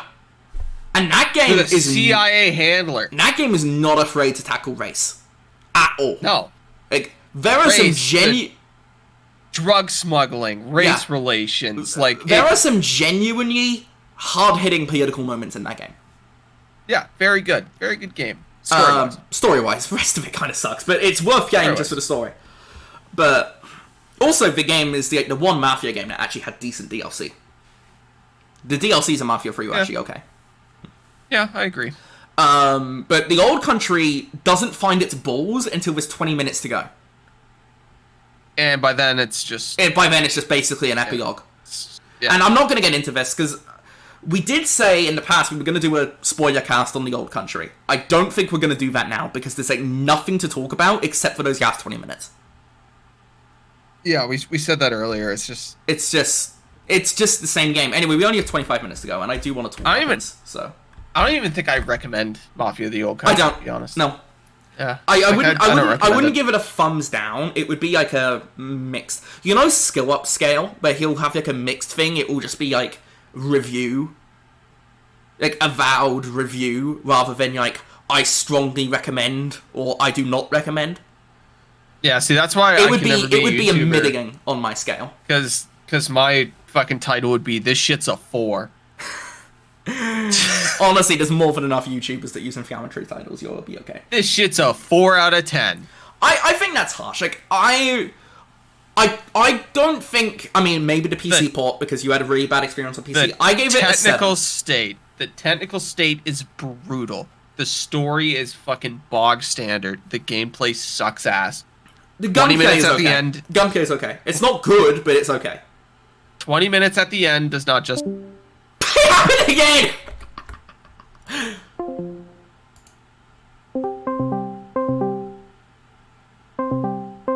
Uh-oh. I swear to God, Discord. That's when it was you that cut out. For some reason, it disconnected me, but it said I was still in the call. You were not in the call, buddy. You were not in the call, buddy. And, but there's so much to that game that do not justify it anything. Like, it's Put just it this way. Mafia 1, 2, and 3 are all 7 out of 10 games in an endearing way. The Old Country is a 7 out of 10 in a derogatory way. No, that shit's a 4. I don't agree. It's a broken, buggy piece of shit. Maybe and the PC story port adds 20 minutes at the end is all you get for stuff that actually fucking matters. Yeah, I do Everything agree else that the ending is by far the strongest point. Like, I was actually sitting at around a 6.5, and the ending put it up to a 7. So... The fucking Angelo Bronte stuff in Red Dead 2 is a better Mafia story. The thing is, Red Dead's bad. Red Dead's good. Red Dead good. No, I'll die on this hill. It's... Red Dead good. The problem with Red Dead is it's like 60 hours long. It is a long game. Very long. It's a long game. But, no, like I said, it's a derogatory 7, I think. Rather than a optimistic 7. Like, I would not say don't play the Old Country, but I'm also not going to say it's worth going out and spending even just the $50 it retailed for. I had a feeling it wasn't going to be very good when they priced it at 50, by the way. It's like, ooh, okay, they know this is kind of ass. Yeah, I wouldn't recommend it. No. It's ass. I would give a mixed review. I would say it's okay, but not good enough. But anyway, something that is good enough, is this a good time to transition? Yeah? Weapons. Let's talk about it. Because we only have 20 minutes, so, That was a good movie. Yeah, real good movie. Real good movie. Had a great time. I enjoyed that. I predicted almost the entire story, but that was a good movie. There was actually a lot of it that I didn't expect. The one thing that I don't like, and this is going to be like mild spoilers, so probably like a mild spoiler warning, we're not going to spoil the whole thing. But so I'll dance around it a bit. Is it even in theaters anymore, dude? Yes, it is. It only came out like 3 weeks ago. Oh man, dude. Fuck, feels longer. But I will say, packed theater, real good theater experience, because people were like getting jump scared and shit. It's the sort of movie that's really good to watch with a crowd. When I was in there, it was kind of packed. It was like 75%. It was like, I think it was like close to a sellout. When I saw Fantastic Four, there was only like 10 people. I saw that. I saw that downtown Toronto, so it was like very, very busy. Yeah, I saw there's only 10 people. But sorry, weapons. Yeah, sorry, weapons. I already talked about Fantastic Four on the last podcast, so I won't go over that again. Did you see it after the last pod? Because if so, no, I think I saw it last pod. Yeah. Okay. I think we saw it around the same time. I think I saw it like 2 days after you. Okay, so what did you think of Fantastic Four? I can't remember. It's all right. Yeah, it was. Yeah. We did talk about this because I made the joke that if they transfer them over to the other timeline from the 60s, they're going to be like, that guy's using that fountain. That's kind of... Nobody can stop that? Oh, yeah. I forgot. But enough about Mafia 3. Oh, my God. Susan, you can vote. Well, she could already vote by then, but yeah, sure. Can't she? Yeah, it was like 1920s, I think. When did the 19th Amendment pass? 1918, sorry. Yeah. So, because they actually mention it in Mafia 1, and I replayed that recently. It's like, he gave me the right to vote, and you killed him. Oh, so sorry. I'll change the... I do want to actually say one last thing about Mafia. One thing I will actually praise it for, it is the first time there's been a female character of any depth in the series. Oh, yeah. One with actual writing? Yeah, Isabella's like an actual character, in a way that Sarah was not, and Francesca was not. Yep. So I will give it props for that. There is an actual woman in these games now with actual character. Because Sarah, I mean, apart from anything else, Sarah's entire relationship with Tommy in the first game just happens off screen. Like, there's a moment where they hug, but like they go from strangers to married, and like almost all of that happens off screen. But I digress. Sorry. Back to weapons. Good movie. But it happened again!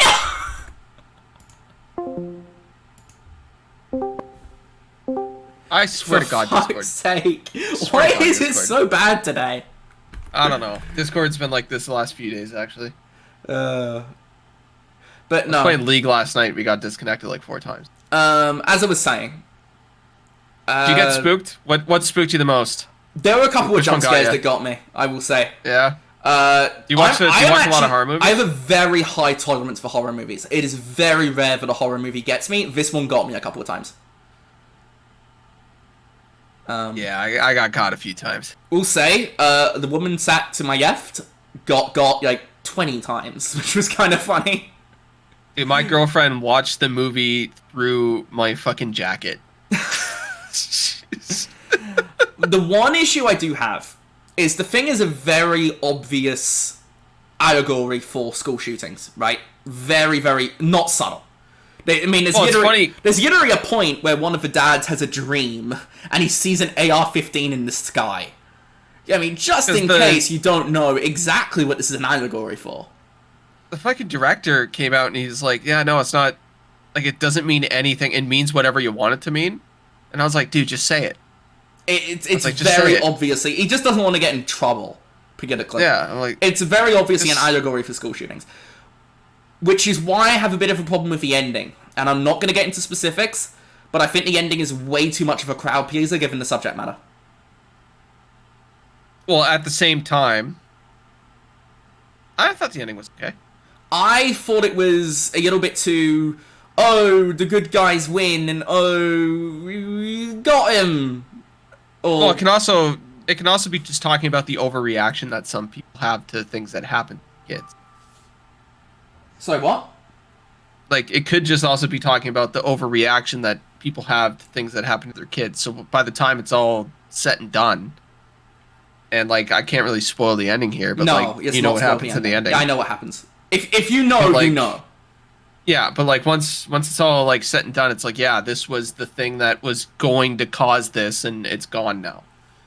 Yeah, I don't. The message is very clear. It's not a subtle movie, right? It's very obviously about school shootings. Because there's the whole way that the community's grieving that. And I actually think that it's handled very well. Until the last 5 minutes, where it's like, oh, we rescued them, and it's all good now. And I feel like it just kind of... ending. Not really, kind of. I kind of did. I did say mild spoilers. Spoiled the ending. Fine. It's impossible to talk about this without spoilers. This is a full spoiler now. Fine, okay, fine, full spoilers, fine. This is full spoilers. I'll put a spoiler tag on the timestamp. Yeah. Fine, we'll just do full spoilers. I like the whole... I like the way... Because a lot of this movie is more of a drama than a horror movie. Yeah. And it's about the ways that things like this will impact a community. And I thought that was very well done, and also very unsubtle, but... I will say the second Gladys, yeah. Yeah, the second that bitch showed up, I was like, that's it. Yeah, no, it was obviously her. But I feel I feel like that wasn't supposed to be a mystery. I feel like... Because, I mean, it's like halfway through the movie, you find out it's her. I was also like, like the second the movie opened, it's like, yeah, these kids are missing. I'm like, yeah, they're just in like a basement probably. And then they fucking turned out to be a basement. I was like, come on. Yeah, but I will say that I feel like the ending did undermine it a bit. Undermine the core message of the film. That's my one criticism. It's like, it went from like a 10 down to a 9. It's still a very, very good movie. But I do think the ending kind of undermined it. And another thing, you know that sequence, kind of like a third of the way into the movie, where she goes out and cuts Julia Garner's hair? I don't remember what the character's called in the film, but Julia Garner. That goes nowhere. Because the whole thing later is like she uses the hair to control people. And she uses like, because she has Alex pick up things with their DNA on it. Yeah. But she has her hair and she never uses it. Ever. In fact, she literally just stands there while, what's his name? Josh Brolin, Thanos, he tries to kill her. And, they were hair like, extensions. Yeah, and it's like, why the fuck? That's like a big plot hole. Like, they just never... They make a point of having this whole scene where she cuts her hair, but she doesn't do anything with it. And it's so weird. That's like... the way I see it, because it's like Gladys, right? Like yeah. The witch. She turns people into her weapons. That's what it's about, right? Yes, sort of. That's the core of the allegory. Yes, because like most school shootings aren't actually the kids doing it. The last couple ones, like big news ones, have just been random people. I mean, this film would have been written a couple of years ago, so it wouldn't be talking about those. Well, yeah, I would still be talking about But like the most famous ones were actual students or recent alumni. Sandy Hook is the most famous. True, that one is the most famous, and it's also the right age range. Yeah, so I think it's more about like this crazy person that is causing this thing, and it's like, yeah, people still die. Like she still kills people. She hasn't killed the kids. None of the kids, though. Yeah. Yeah, none of the kids yet, but it's almost like the fear of what's going to happen to the kids because this person is in town. But I think that also plays into different paranoia. Because, I mean, you know the scene where the dad dreams and that he looks up in the sky and he literally sees an AR-15? Yeah. It's not subtle what this is supposed to be. No. It's playing into trauma and fears around school shootings, which is obviously a very pertinent topic in the United States, particularly this week. But yeah, it's also like when they arrest the drug addict when he's trying to thing and the cop beats him. Yeah, that's also and he has to like let him go, and it's like, fuck, like you're showing these things, and it's like, yeah, the people in this community, when people get so fearful of what's going to happen, they're going to start turning on everybody. So like this cop just beats up this drug addict really for no reason, which does happen. And I mean, even lot. early, like the Thanos guy immediately jumps to blame the teacher, the woman.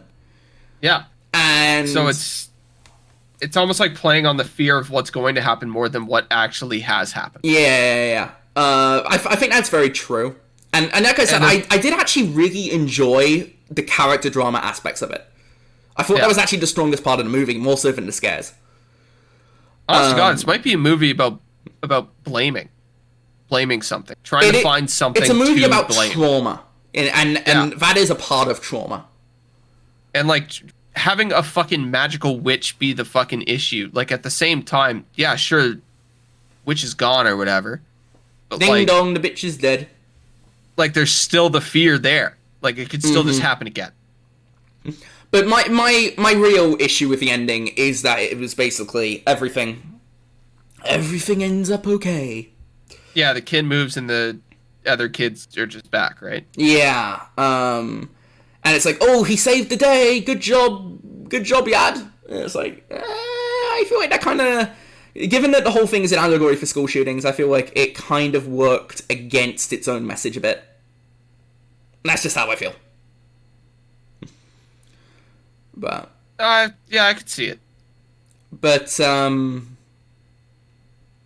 beyond that, because I do actually want to, we only have 10 minutes, so I do want to talk about one other movie that I saw. But I will say, good movie. Like, good movie. Even though you know the ending now, still. Yeah. I'll put a spoiler tag on this section. I saw The Naked Gun the same night. Actually, I was gonna go see. I fucking love that movie. I was gonna go see Together. Because I was out and about, so I was going to see two movies. I was going to see Weapons and I was going to see Together, but Weapons was so scary. It's like, I'm not doing another horror movie. Yeah, no, not right now. Yeah, so you wanted something a little lighter? Yeah, I did something a little lighter. I will say, before you say your thoughts on it, did you grow up with The Naked Gun? No. Like, did you watch the... I did not. I did grow up like the Pink Panther, but not. So we're probably gonna have different opinions on this. We have very different opinions, given what you just said. I thought it was very dull. I thought it was very boring. I loved that movie. I thought it was so good. I thought it was so fucking funny. Honestly, I want to hear your take on it. That is a bringing back the Naked Gun, because like Naked Gun and Naked Gun. The second one, I forget what they called it. It's like fucking 2.5. Yeah, 2.5. So like those movies, like the way the comedy's styled is, it's literally just joke after joke after joke, and it's just playing on this absurdity. And they brought it back in such a classic way. It's just like watching the original Naked Gun, which is what I appreciated about it. Fair enough. The O.J. Simpson joke was so fucking funny that I could barely breathe. Fair enough. I had basically the opposite view. I thought it was very dull. I thought like maybe 20% of its jokes landed for me. Having the guy's son be this fucking... How old's Liam Neeson? Like 70? 70, yeah. But he was quite old in the originals, right? His dad. Yeah, but he's supposed to be his kid, and like those movies were released in the 90s. So like the whole joke there is like he's supposed to only be like 30-something years old. He's just this 70-year-old man. But every cop is just related to a cop that's died. Yeah, I just found it very dull. I'm gonna be honest. They all have a tragic backstory, every one of them. I thought it was great. I loved it. Fair enough. We have different views on it. That's okay. But I found it dull. I think Liam Neeson is also... There's very few actors. The best way to do comedy in a movie is to play it seriously. And at no point does Liam Neeson not take it seriously. And I think that's one of the funniest parts in the movie, is that he is consistently serious. Fair enough. I mean, look, I'm not gonna rain on your parade, but I didn't love it. You can rain on the parade. Go ahead. Oh, it's fucking dog shit. It was really dull. I almost fell asleep. I actually almost did fall asleep. The one good part of the movie is it's only like an hour and 25 minutes long, so it was over very quick. Was a very short movie. But yeah, I did not like it at all. I thought it was very dull. They even did like a callback to Austin Powers, which I found very funny. I forgot this. There's a scene in Mafia of the Old Country, and it was playing on the footage there. They just zoom in on her feet, and it's just it's the most Kojima. It was the most Kojima thing ever. It's the fucking best part of the game, is what it was. Ayo! Yeah, highly scanned. Let's go. You know the Kojima meme with like what's the girl in Death Stranding 2 called? Elle Fanning, I think. Yeah. He scans her feet, and then the meme is just like, Kojima's done it again, 10 out of 10. Well, it started with because back in Metal Gear Solid 5, right? Yeah. Yeah, they had like the behind the scenes thing. It was the girl that played Quiet, and they were scanning her feet. Yeah, and she was Twitch streaming, I think, and people asked her about it. She's like, yeah, no, he has to scan my feet. Yeah, he really scanned my feet. He scanned it like 10 times. Base Kojima does it again. And there's a shot of it just like that in the Old Country. Yeah, it's like, okay, here's the plan. I'm going to become really good at making games. I'm going to make some fucking bangers. Metal Gear Solid 1's going to be a banger, right? We're going to advance technology so I can scan random women's feet. And fucking everybody started clapping, and Quentin Tarantino walked in like, you and me are going to get along. Oh, God. Yeah, good time for movies. I liked. Yeah, we had different views, and I liked Weapons. I'll say that, but good podcast, better format, I think. Yeah, I liked more talking about just random shit shooting the shit. Yeah, it was better. I enjoyed this a lot more. What's probably going to be the title of this? Like, Gamescom? I don't know, because like, Gamescom was just kind of okay. Maybe the Battlefield stuff. Maybe the title will be like Battlefield 6 beta's cool or something. Yeah, Battlefield 6's beta was cool, and Mafia's a 4. Yeah, I don't agree that it's a 4, but then again, you also had a really bad experience on PC, so... Yeah, there you go. So you beat the final chapter of that, but you didn't actually get to the credits. No, so you probably don't have the achievement for beating the final chapter. No, I don't. No, but I don't really... It's PC achievements. Who gives a shit? True. Can't get those Sony Platinums. I don't really care about Platinums either.